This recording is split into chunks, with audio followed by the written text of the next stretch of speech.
목사라는 분이 있는데 한 임종에 다다른 여인 곁에 있었습니다. 지금 죽어가는 그 여인이 예수를 믿지 않고 있으며 악한 일만 줄곧 해왔지만 이 신실한 목회자로서 그를 어떻게 영접시켜야 할지 궁리하면서 애쓰고 있었습니다. 그리스도를 영접하게 하려고 애를 쓰는데 여러 시간이 흘렸지만 아무런 발전이 없었습니다. 아무 감동이 없는 것을 본 이 필폰 목사님은 마지막으로 그녀의 어머니를 불렀습니다. 병상에 다가선 그녀의 모친은 역시 안타깝게 예수를 영접하라고 울먹거렸습니다. 그러나 무표정하게 듣고 있던 그 젊은 여인은 다음과 같은 마지막 말을 했습니다. 어머니, 그런 말 하지 마세요. 엄마는 죽는 날까지 나에게 크리스천의 삶을 보여주지 않았잖아요. 하면서 그대로 영접하지 않았다고 합니다. 오늘날 우리가 살아가고 있는 현대 시대는 뭐 기술적으로, 과학적으로, 뭐 문명적으로 아주 많이 발달해 있죠. 이제는 뭐 인터넷이라는 것 때문에 저 아프리카 정글 속까지 인터넷이 다다르고 있고 뭐 알 거는 다 알만한 시대입니다. 그렇다고 해서 사람들이 다 개화가 되고 계몽되지 않았습니다. 아직도 사람들은 어리석고 우상에 빠져 있고 또 잘못된 미신과 또 이런 것에 아직도 침착되어 있는 그러한 일이 많습니다. 오늘 이 누가복음 13장 말씀을 중심으로 해서 저는 여러분들과 함께 회개 없이 열매 없다. 아주 심플한 제목이죠. 회개 없이 열매 없다. 이런 제목으로 말씀을 나누고자 합니다. 회개하지 않는 자는 멸망할 것이다. 이렇게 예수님은 가르치시는데 오늘 이제 열매 맺지 못하는 무화과 나무에 대한 이제 비유를 통해서 말씀하십니다. 여러분, 무화과 나무라는 나무, 무화과는 우리 잘 알죠. 뭐 여성에게 좋다. 그래서 뭐 이스라엘 거, 뭐 이란 거 많이 수입해다가 우리나라도 먹고, 남해 쪽으로 가면은 우리나라에도 무화과 나무가 있다고 해요. 근데 이제 무화과 나무의 특징이 뭡니까? 이름 자체가 꽃이 없는 나무니까 무화과 나무잖아요. 근데 단순히 무화과 나무 꽃이 없는 게 아니고 향기도 별반 없답니다. 그리고 향기만 없는 것이 아니고 꽃도 없고, 그리고 또 이 무화과 나무의 모양이 그걸 목재로 쓰기에, 그러니까 무슨 뭐 책상을 만든다든가 뭐 의자를 만든다든가 이런 거 도저히 안 된답니다. 그러니까 나무가 못생기고 이렇게 볼품이 없어서 그걸 목재로 쓸만한 나무도 아니고 그냥 불쏘시개로나 쓸만한 그런 나무랍니다. 그러니까 이 나무는 쓸데가 하나도 없습니다. 그리고 관상용으로 쓰기에도 부적절해서 이쁘지 않답니다. 뭐 그러니까 이 무화과 나무는 나무 자체로서 이렇게 생길 때 아무런 가치가 없는 나무입니다. 유일하게 하나의 가치가 있습니다. 그건 뭡니까? 그 열매가 굉장히 좋은 과일을 맺는다는 것. 그러니까 열매가 없으면 이 무화과 나무는 아주 무가치합니다. 목재료도 못 써, 꽃도 없어, 향기도 없어, 또 관상용으로 보기에 이쁘지도 않아. 그러니까 아무짝에 쓸모없는 겁니다. 그러니까 무화과 나무는 진짜로 열매가 없으면 아무런 가치가 없는 그런 나무인 겁니다. 그런데 지금 그러니까 빌라도라는 건 로마 총독이잖아요. 갈릴리 사람들을 학살해서 그 피를 그들이 바치려던 희생제물에 섞어서 제사를 이렇게 올렸다. 근데 뭐 이것도 뭐 하나님께 드리는 예배 제사는 아니었겠죠. 이방신, 그러니까 특히 로마의 신, 뭐 이런 뭐 태양신, 이런 신들에게 하는 제사였겠죠. 그러니까 이제 예수님께서 그들에게 말씀하시죠. 야, 갈릴리 사람들아, 이런 변을 당했으니까 다른 사람들이, 이방인들이, 특히 로마 사람이겠죠. 갈릴리 사람보다 더 큰 죄인이라고 생각하느냐? 그렇지 않다. 너희도 회개하지 않으면 모두 그렇게 될 거다. 이렇게 얘기하는 거예요. 여러분이 여기에 기독교 윤리에, 기독교 신앙의 논리에 굉장히 중요한 포인트가 있습니다. 물론 윤리적으로, 그리고 법적으로, 뭐 역사적으로 따지면 어떤 사람들은 옳은 길을 향해서 그래도 가려고 하는 세력이 있고, 어떤 사람들은 그렇지 않은 사람들도 있죠. 그냥 무조건 배신하고 무조건 팔아먹고 그런 사람도 있어요.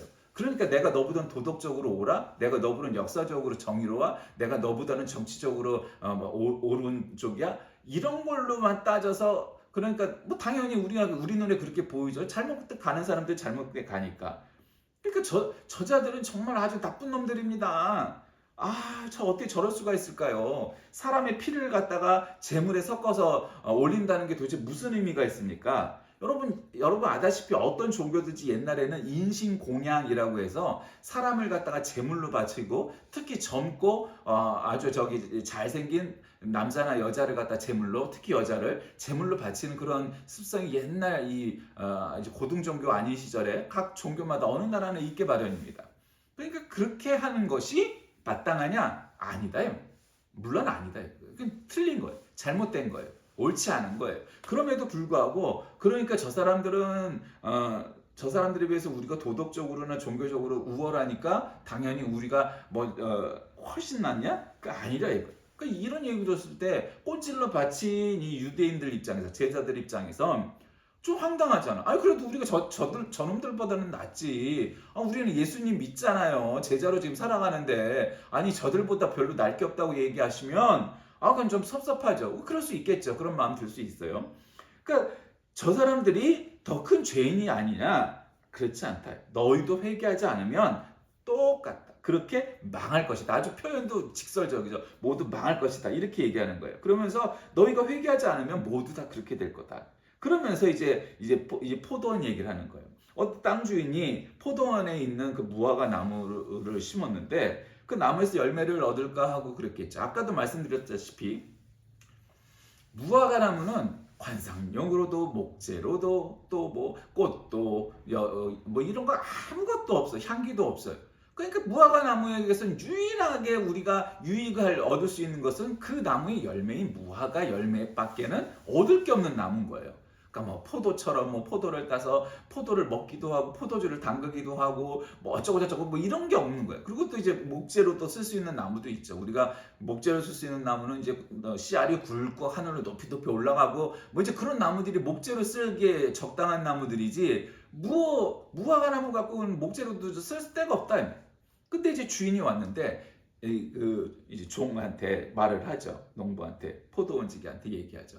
야, 내가 이거 3년 전에 심었는데 3년 동안 열매를 못 맺는 거 보니 이 나무 이거 쓸데없다. 그냥 찍어 버려라. 땅만 차지하고 아깝지 않냐. 그러니까 포도원지기가 뭐라고 얘기하냐면 아이 주인님, 제가 아주 거름을 더 많이 줘보고 물도 많이 줘보고 신경을 써볼 테니 1년만 유예해 주십시오. 그 다음에는 이거를 뭐 파버리든지 할 테니까 1년만 좀 봐주십시오. 이렇게 얘기하는 겁니다. 그러니까 그때 가서 1년 동안 한번 더 노력을 기울여 보고 그때 가서도 열매를 맺지 못하면 그때 찍어 버리십시오. 이렇게 얘기하는 겁니다. 그러니까 이 얘기는 누구를 상징하는 거예요? 그러니까 포도원지기는 예수님의 입장을 대변하는 거죠. 어떤 사람을 보더라도 무화과 나무에게서 기대할 수 있는 건 열매밖에 없잖아요. 이 얘기는 뭐겠어요? 사람들이 회개하는 사람들이 많지 않다. 많지 않다. 확률적으로 많지 않다는 거예요. 근데 회개하지 않으면 열매가 없다. 이 이야기가 이게 앞에 회개 이야기, 아까 그 로마 총독이었던 빌라도가 갈릴리 사람들을 학살해서 제사에다 그 피를 섞은 이야기 바로 다음에 뭔 얘기가 붙었어요? 이 무화과 나무 열매 얘기가 이제 붙었잖아요. 그 얘기는 뭐겠어요? 회개가 없고 회개하지 않는 사람들, 그런 사람들은 열매 맺지 못하는 무화과 나무와 같다. 이거를 설명하려다 보니까 그렇게 붙였을 거 아니에요. 그러니까 이제 죄를 회개해야 되는데 그렇지 않은 거죠. 원래 구약성경, 뭐 신약성경에 다 이제 회개란 말이 많이 나오죠. 이건 뭐 사실 기독교에서나 많이 쓰지 일반 용어에서 우리가 회개라는 말을 쓰지는 않죠. 이제 옛날 말처럼 들리죠. 그러니까 회개란 지나간 일을 돌이켜본다. 마음을 바꾸다. 뭐 이런 뜻을 가졌던 나함과 메타노이아, 헬라어 메타노이아, 이 두 단어가 성경에 쓰이는 회개란 뜻인데, 그러니까 잘못을 빌거나 하나님께로 향하는 행위를 동시에 지니고 있는 뜻입니다. 따라서 회개란 건 뭐냐면 지난 날을 돌이켜봐서 자신의 잘못을 깨닫고 심령의 변화를 일으켜 하나님께 용서를 비는 것입니다. 즉 첫째 요건이 회심입니다. 회심하지 않으면 회개가 안 되죠. 그래서 우리도 5월 마지막 주가 성결교회 기념 주일인 까닭이 뭐겠어요? 웨슬리 회심주의예요. 원래 그게. 그러니까 웨슬리가 회심했다는 거죠.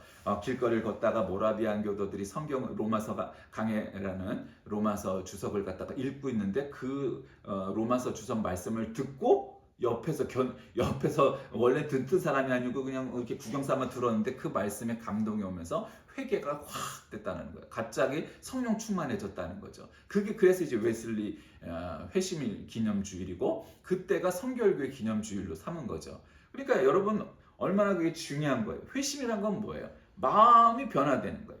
마음이 회개하는 거예요. 그러니까 사실 반성이란 말과도 비슷해요. 회개 시작은 반성에서 시작되는 거죠. 반성하지 않으면 회개가 안 되는 거죠. 회심하지 않는 거죠. 어쨌든 그런 것이 회심인데 이렇게 사람들이 회심할 때 하나님께 대한 인간의 태도가 근본적으로 변하게 됩니다. 너희는 이 세대를 본받지 말고 오직 마음을 새롭게 함으로 변화를 받아 하나님의 선하시고 기뻐하시고 온전하신 뜻이 무엇인지 분별하도록 하라. 로마서 12장에서는 그렇게 말씀하셨습니다. 그러므로 예수님께서는 언제나 회개를 촉구할 때 그 생활의 변화에 초점을 맞추죠. 그 생활의 변화가 없이는 열매를 맺을 수 없기 때문입니다. 빌라도가 어떤 갈릴리 사람들의 피를 저희의 제물에 섞은 일로 오늘 이 본문 말씀으로 삼고 있는 이 구절들 13장의 말씀들이 시작됩니다. 그 사건이 구체적으로 어떤 사건을 말하고 있는지는 사실 성경에 더 자세히 기록되어 있지 않아요. 아마도 어쨌든 로마 제국군이 이 갈릴리 사람들을, 이 이스라엘 사람들을 학대하거나 핍박하거나 어쨌든 그런 정황 속에서 유혈 사태가 났건 뭐 반란이 일어났건 그 사람들을 제압하는 과정 속에서 유혈 사태가 났겠죠. 뭐 그런 거라고 우리가 미루어 짐작할 수 있겠죠. 뭐 예를 들면 죄가 있었는데 사형을 당해갖고 뭐 그 죄인들의 피를 갖다 섞었다기보단 아마 유혈 사태가 벌어졌는데 그때 죽은 사람들의 피를 섞어서 제단에다가 같이 제사를 지냈다. 이렇게 보는 게 적절할 것 같아요. 어쨌든 무지한 갈릴리 사람들이 로마 식민 정책에 항거하다 그렇게 됐다. 이게 그랬는데 그 제물에다가 그 이스라엘 사람들의 피를 섞었다. 여러분 그거야말로 얼마나 참 치가 떨릴 일입니까? 예를 들면 이런 거잖아. 일제 침략기 때 우리나라 그냥 곳곳에다가 일본 신사를 갖다가 이렇게 전부 세워놨잖아요. 신도를 강요하면서. 그래서 교회마다 30분은 신도식 제사를 예배를 드리고 30분은 기독교식 예배를 드려라. 뭐 이런 얘기인데 뭐 그게 되겠어요? 그러니까 신도식 의식을 갖다가 행하고 그냥 설교나 이렇게 끼워넣고 뭐 이런 식이 되고 그랬었단 말이에요. 그게 마땅히 잘못된 일이죠. 종교까지 탄압했던 거예요. 그러니까 물론 이제 그런 거 있어요. 원래 대제국을 이루는 그 제국들이 보통 종교에 대해서 관용 정책을 펴요. 로마도 그랬고 몽골도 그랬고 이슬람도 그랬고 억지로 강요하지 않아요, 여러분. 왜 억지로 강요하지 않냐? 예를 들면 이슬람은 우리가 뭐 코란이냐, 꾸란이냐, 칼이냐 뭐 이랬다는데 뭐 꾸란에는 그런 구절이 없다고요. 난 안 읽어봤으니까 모르겠지만, 근데 그렇게 저기 하지 않. 물론 이제 그 사람들이 폭력적이지 않았다 이렇게 표현하기는 어렵고 지금도 굉장히 폭력적이니까.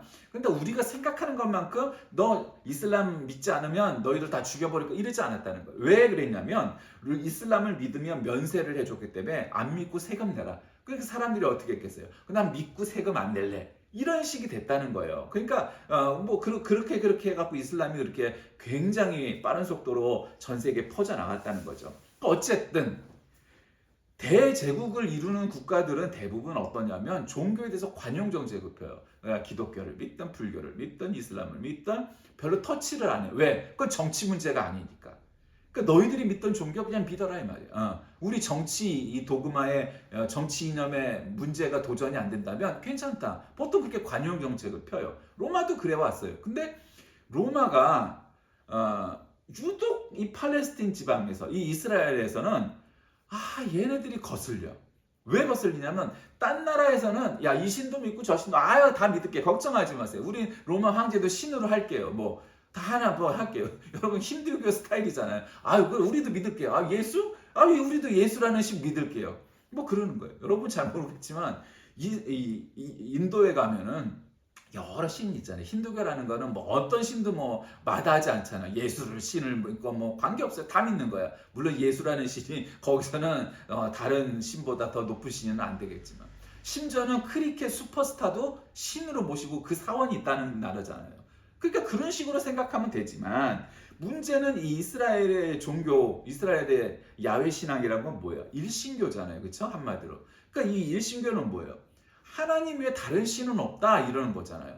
그러니까 이게 껄끄러운 거야. 이 자식들이 뭐야 이거? 야, 그냥 다 같이 좋게 좋게 다 믿으면 되지. 왜 너희 하나님만 진짜 신이야? 그게 뭔 의미야? 그럼 우리 로마 황제나 로마의 신들은 신도 아니라는 거야? 이런 뜻이잖아요. 야, 너희도 건방져. 야, 우리가 이 땅의 주인이 됐는데 이 땅의 주인이 된 이상 너희들도 우리 신을 믿어줘야 될 거 아니야? 왜 네 신만 진짜 신이고 우리 신은 가짜 신이야? 이랬던 거예요.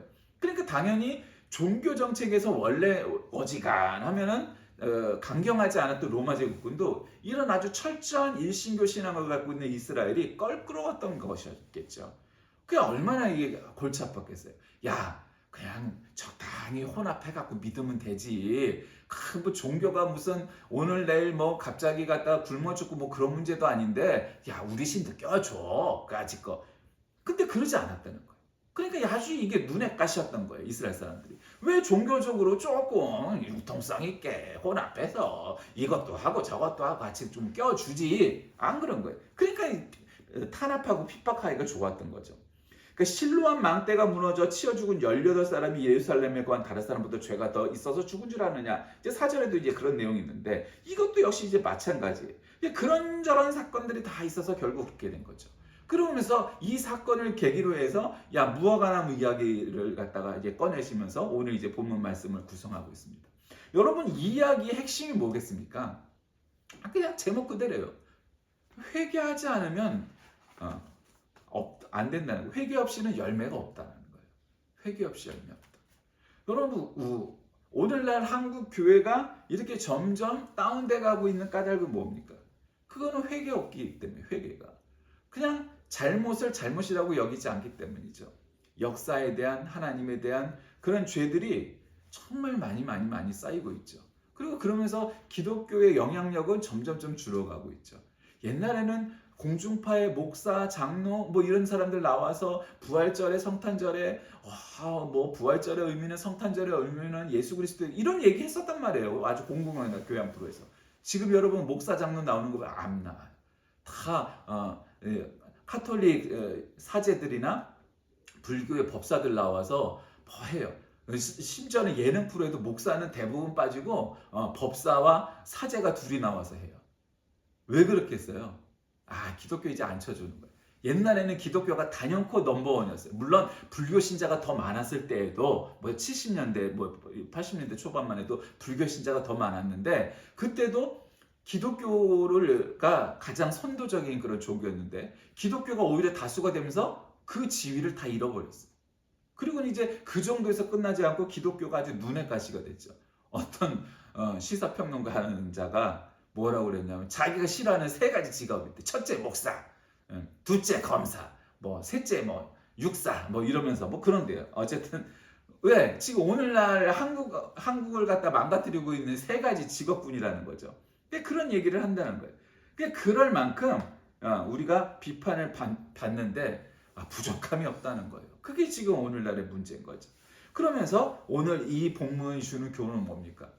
회개하지 않으면 열매가 없다는 거예요. 그러니까 무화과나무 이야기를 왜 뜬금없이 꼈어요? 사실 따지고 보면 아니 지금 여러분 우리 폭행을 당하고 화를 당한 건 이스라엘 사람들이잖아요. 이스라엘 사람들이 죄가 있는 건 아니잖아요. 그렇죠? 아니 딴 나라를 침략했고 식민지를 만드는 로마 제국이 첫 번째 가는 문제가 있는 거지 힘이 없어서 식민지가 된 이스라엘 사람들이 죄가 더 큰 건 아니잖아요. 엄밀하게 얘기해서 논리적으로 얘기해서. 그런데 예수님은 그 이야기를 이렇게 풀어냈단 말이야. 야 저놈들은 나쁜 놈들이야 이렇게 하지 않으시고 야 저놈들 나쁜 놈인 거 너희들도 알지? 그런데 너희들도 회개하지 않으면 똑같다? 여러분 여기에 기독교 신학과 신앙과 그리고 성경에 가치가 있는 거예요. 물론 비판해야죠. 우리가 과학적으로 합리적으로 논리적으로 늘 그런 게 아주 서 있어야 돼요. 그 기독교 장점은 바로 그거예요. 여러분 중세 시대 때 로마 가톨릭교가 이 망하게 된 까닭이 뭐예요? 여러 가지 그런 아주 큰 죄가 있었죠. 첫 번째 죄는 뭐예요? 뭐 사람마다 다르지만 그래서 뭐 미국이 걸프전 때 가고 뭐 요즘 미국이 그런 게 이제 십자군 전쟁이다 그렇게 생각하는 사람들이 있는데 십자군 전쟁이라는 건 뭐겠어요? 기독교 국가인 유럽이 이슬람 국가인 이 중동을 향해서 그냥 뭐 뜬금없이 쳐들어가 갖고 별로 잘 싸우지도 못하고 식민 뭐 영토를 넓히지도 못하면서 10번이나 깨졌다는 거예요. 뭐 현대까지 얘기를 하면. 그러니까 이 중동 사람들이 그렇게 기독교를 싫어하고 유럽 사람들, 뭐 미국 사람들을 싫어하는 이유가 뭐겠어요? 너희들은 십자군으로 가만히 있던 우리나라를 침략해왔던 나쁜 놈이라는 거예요. 그러니까 그 사람들 입장에서는 이 유럽이나 미국의 기독교가 그 기독교 자체가 나쁜 게 아니라 그 사람들이 기독교를 싫어하진 않아요, 논리적으로. 근데 너희들은 십자군 전쟁이라는 말도 안 되는 종교 전쟁을 일삼으면서 우리를 침략했던 침략자라는 의미 때문에 그렇게 기독교 신자들이 사람들을 싫어하는 거예요. 근데 거기에서도 그리 했었는데 결국은 지금 이 로마 제국군이 이스라엘 사람들을 죽인 건 분명히 잘못이죠. 아무리 뭐 해도 뭐 정치적으로 감옥에다 가둘 수도 있고 뭐 형벌을 줄 수는 있겠지만 어떤 이 폭동 때문에 유혈 사태가 났다는 거는 이거는 문제가 되죠. 뭐 정치적인 역사적인 이런 걸 떠나서도 사람이 죽어 나갔잖아요. 그렇죠? 이게 무슨 전쟁 상황도 아닌데 평시인데. 그러니까 이거는 아주 큰 잘못이죠. 그러니까 그 사람들이 예수님한테 와갖고 예수님 저 로마 제국군들이 참 아주 나쁜 로마군들이 저놈들이 우리 이스라엘 사람들을 갖다가 유혈 사태를 나게 해서 죽였고 그 피를 갖다가 자기들 신전에다 제물로 바치는데 섞어서 그 피를 뿌렸다는 거 아닙니까? 예수님 좀 복수해 주세요. 예수님 저놈들을 갖다가 다 쳐 죽여 주세요. 예수님 저들을 갖다가 그냥 싹 망하게 해 주세요. 뭐 이런 생각으로 갖고 왔던 거예요. 그럼 예수님이 말이라도 야 지네들이 그렇게 탄압을 받았구나. 야 그래서 우리 안타까운 동포들이 죄 없이 죽었구나. 야 저 무악한 저 무도한 저들이 우리 동포들의 피를 갖다가 자기들의 제단에다가 제사를 드렸구나. 나쁜 놈들이다. 야 우리 기도하자. 뭐 이런 게 아니라 아니 뜬금없이 로마 사람들을 갖다 욕하고 저 로마 제국군을 갖다 비판해 주셔야 마땅하게 편을 들어 주셔야 되는데 뜬금없이 안 하고 야 너희들 제 나쁜 놈처럼 보이지 너희들도 회개하지 않으면 똑같다? 아니 난감하고 뜬금없고 이건 우리가 기대한 말이 아니잖아요. 예수님 우리 편을 들어주면서 그래야 되냐. 어린아이들이 어렸을 때 아기 적에 말도 잘 못할 때 보면은 어디 나가서 뭐 저가 있는데 옆에 지나가던 애가 뭐 툭 치든지 마음에 안 들면 엄마 아빠한테 와갖고 일르죠. 제가 나 밀었다고 말도 못하면서 혼내주라고. 왜 그래요? 엄마 아빠가 자기 뺏기니까 제가 나를 갖다 무시하고 말이야 나를 밀었고 말이야 때렸다 이 말이야. 그러니까 좀 혼내주라고 막 그러죠. 그 아기들이 그렇게 할 땐 참 이쁘죠. 근데 지금 이거는 그런 문제가 아니잖아요. 그렇게 이쁘고 귀여운 문제가 아니잖아요. 사람이 죽었고 그 유혈 사태로 인해서 생긴 문제예요. 아주 심각한 문제죠. 그럼에도 불구하고 결국은 예수님이 이 이야기의 단초를 듣고서 어디로 풀고 나가십니까? 무화과나무라는 거예요. 그러니까 무화과나무 이야기는 뭐겠어요? 이거를 이스라엘 사람들한테 얘기할 때 야 너희들은 선민이라고 그러고 하나님의 백성이라고 그러고 어쩌고 저쩌고 얘기를 하는데 너희들이 로마 사람들보다 더 영적으로 낮고 선민이라고 그러고 너희들은 피해자라고 그러고 너희들은 선한 사람이라고 하고 그렇게 생각하지. 근데 말이야 이런 이야기가 있어. 한국 거는 이 포도원 열매 맺지 못하는 무화과나무의 그 포도원 이야기예요. 그러니까 포도원지기가 주인한테 주인님 3년 동안 열매를 못 맺었지만 제가 1년 동안 각고의 노력을 한번 더 해서 열매를 한번 맺도록 해보겠습니다. 1년만 좀 유예해 주십시오. 그렇게 얘기하는 거. 예수님이 하나님 앞에서 하나님 아버지 이 사람들이 내가 그렇게 전도를 한번 해보려고 했는데 그럼에도 불구하고 회개하지 않고 돌아서지 않고 있지만 조금만 더 1년만 더 참아 주십시오. 그러면은 그 다음번에는 주인님께서 하나님께서 이 나무를 갖다가 뽑아버리셔도 제가 말하지 않겠습니다. 이렇게 변호해 준다는 거예요. 그 이야기인 거예요. 그러니까 여러분 여기서 우리가 잊지 말아야 되겠습니다. 어떤 사람이 구원에 대해 질문하자 예수님께서는 그 관련해서 하나님 나라와 성도 개개인의 책임에 관해서 가르치시는데 좁은 문으로 들어가라. 준비 못한 자는 천국에 갈 수 없다. 지금은 나중 된다 하지만 장차는 먼저 될 자도 있다. 이런 내용들이 많았죠. 그러니까 우리는 이런 구원의 도리를 잘 깨달아야 되는 거예요.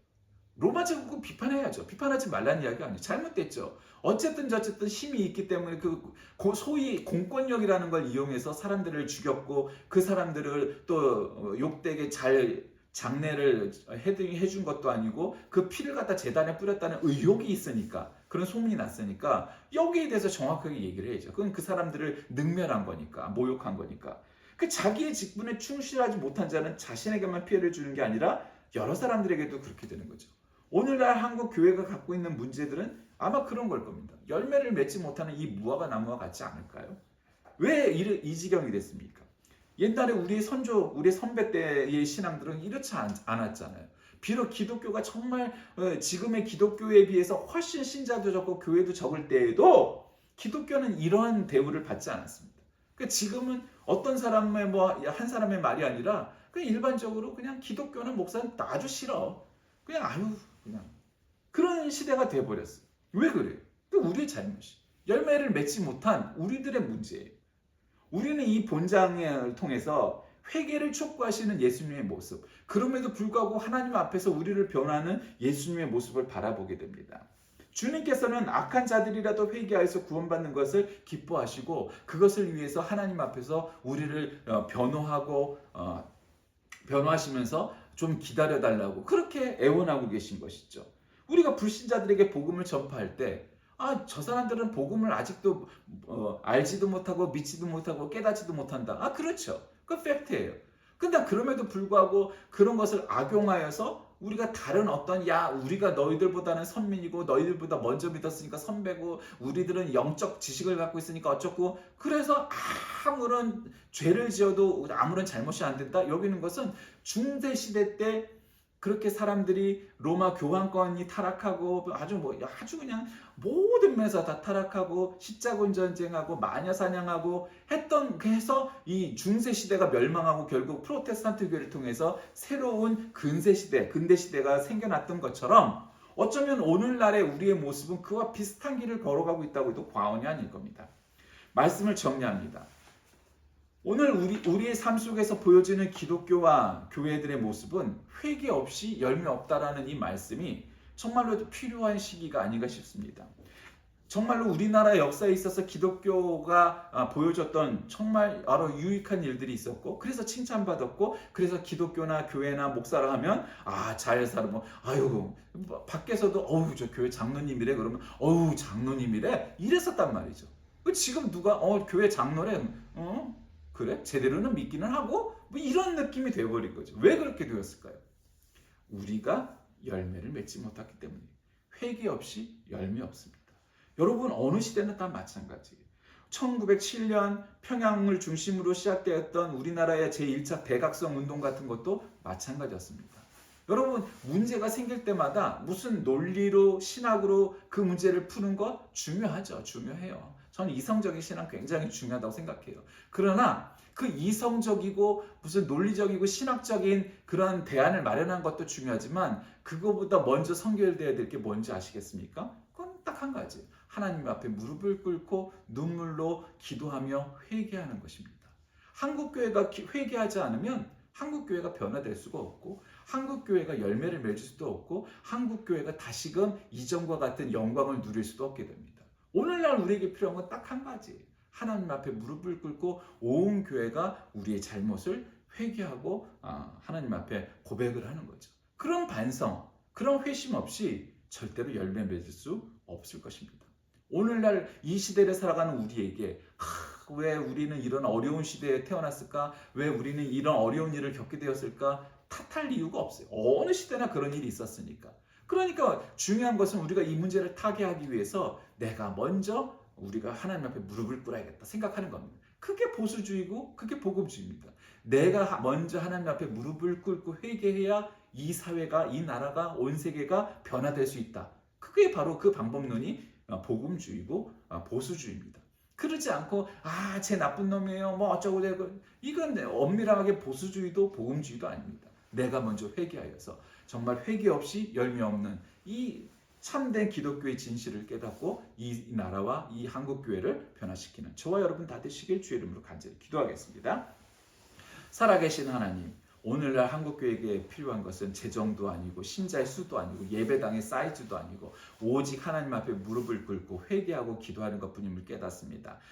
회개 없이 열매 없는 이 무화과 나무처럼 우리도 회개하고 기도하여서 정말로 이 나라를 한국교회를 온 세계를 변화시키는 그러한 한국교회가 될 수 있도록 인도하여 주옵소서. 예수님의 이름으로 간절히 기도드립니다. 아멘.